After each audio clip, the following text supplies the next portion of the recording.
Madam, आप शाहीन बाग के भी आंदोलन में रहे, हम आपको किसान के आंदोलन में भी देख रहे हैं। क्या दोनों में समानता दिख रही है? क्या डिफरेंस आपको दिख रहे हैं?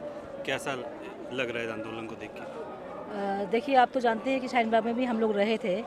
वहाँ पर भी एक आंदोलन था जो कि अपनी वजूद के लिए आंदोलन था और एनआरसी सीसीए लेके आए थे। लेकिन वहाँ के आंदोलन को सरकार ने बदनाम करने की बहुत कोशिश की थी। वहाँ पे एक कम्युनिटी के आंदोलन को तक सीमित करने की कोशिश की थी। और यहाँ का जो आंदोलन है वो पूरे देश के किसानों का आंदोलन है। वो किसी जात या धर्म के साथ जुड़ा हुआ नहीं है। वो एक ऐसा आंदोलन है जो अन्नदाता है। अन्न बोने वाला किसान किसान ही होता है, उसका कोई जात धर्म नहीं होता, किसान किसान ही है। तो ये फ़र्क है इन दोनों आंदोलनों के अंदर। और हालांकि मैं जानती हूँ इन दोनों आंदोलन के अंदर देश की हर जनता शामिल थी।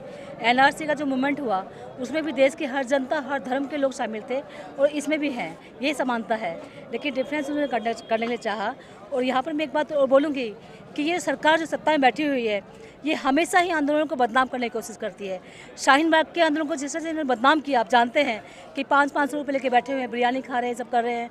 यहाँ पर भी किसानों को बोल रहे हैं कि किसानों के ऊपर आपराधिक मामले दर्ज किए गए हैं, किसानों के ऊपर हत्या करने के मामले दर्ज किए गए हैं।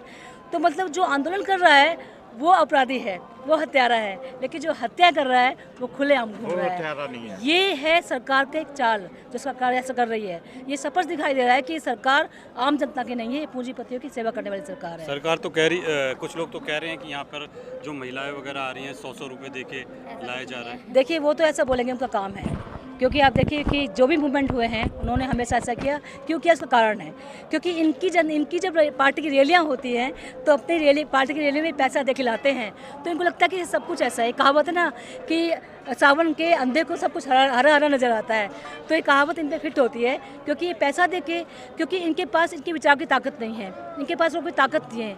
ये सही आंदोलनों को बदनाम करते हैं और अपने आंदोलन के अंदर जो कि इनके पक्ष में होते हैं उसमें ये लोग पैसा दे के लेके आते हैं। तो इसलिए इन्हें लगता है कि सबको पैसा लेके आ रहा है। तो इसमें ये बात है। इसमें यहाँ पे सिंघू बॉर्डर हो, टीकरी हो, गाजीपुर का बॉर्डर हो, बुराड़ी हो, सब जगह किसान बैठे हुए हैं। क्या लग रहा है कहाँ नतीजा आएगा आपको लगता है? देखिए, सरकार तो चाहती नहीं नतीजा देने के लिए। सरकार तो चाहती है कि तीनों कानून जो हैं वो पास हो जाएं।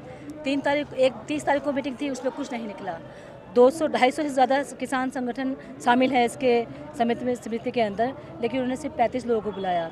आज फिर गए हैं। वो चाहते हैं कि एक एक खोल के बताया जाए क्या क्या इसमें कमियां हैं। लेकिन किसान चाहता है कि जब तक ये 3 काले कानून वापस नहीं होंगे तब तक ये आंदोलन वापस नहीं होगा।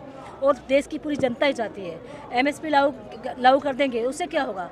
अगर वो एमएसपी तो हमारा अधिकार है, हमें चाहिए, हम लेंगे ही। लेकिन ये तीनों जो काले कानून लागू किए हैं, जब तक ये काले कानून पास नहीं हटाए जाएंगे तब तक ये किसान नहीं हटेंगे, ये तय है।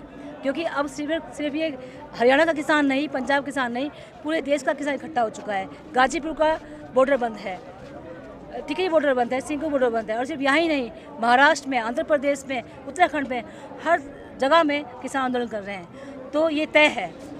अगर कुछ नेता लोग ये इसमें राजी हो जाएं कि एमएसपी मिल गई तो चलो ठीक है, लेकिन ये किसान राजी नहीं होंगे और ना होने चाहिए। और देश की जनता साथ में, मैं दिल्ली में रहती हूँ, मैं दिल्ली की तरफ से भरोसा दिला सकती हूँ कि दिल्ली की जनता इनके साथ है और साथ रहेगी।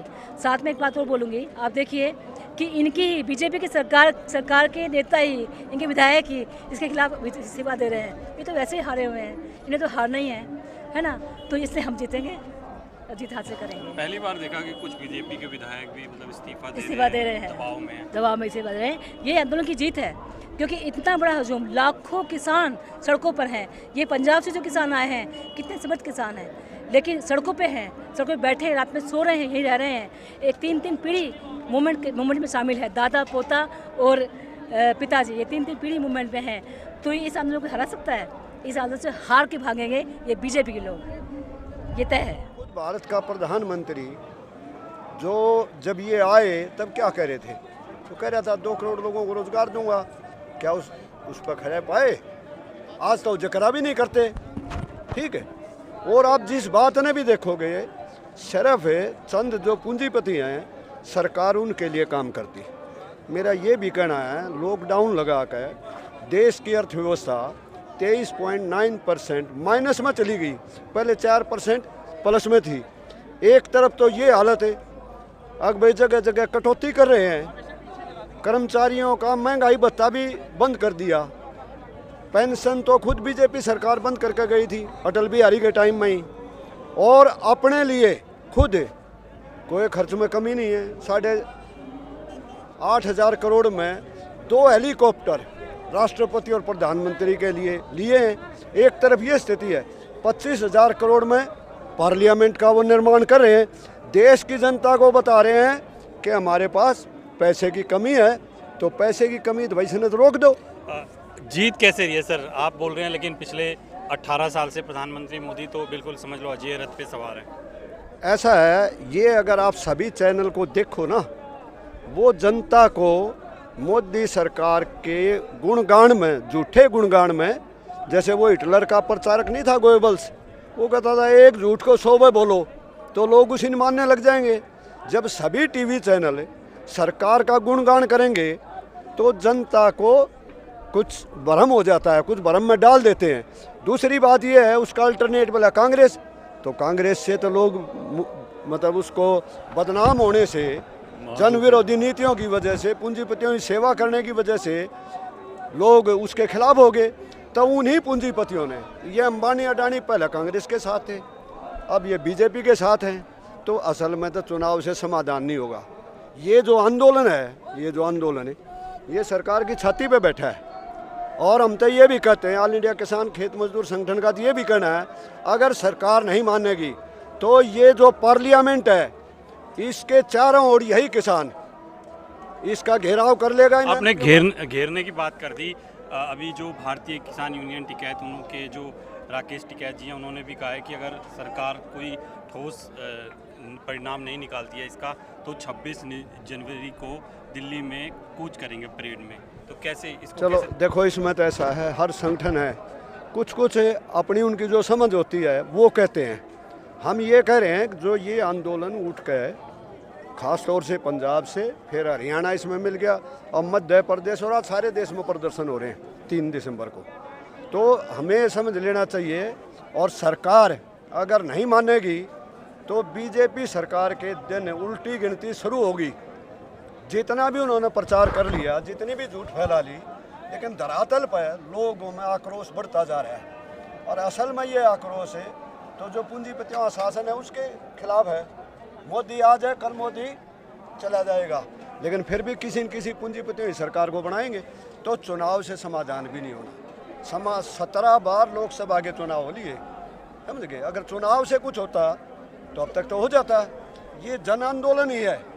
क्या अंग्रेज यहाँ चुनाव से आए थे? तो चुनाव से तो नहीं आए, वो ताकत से आए।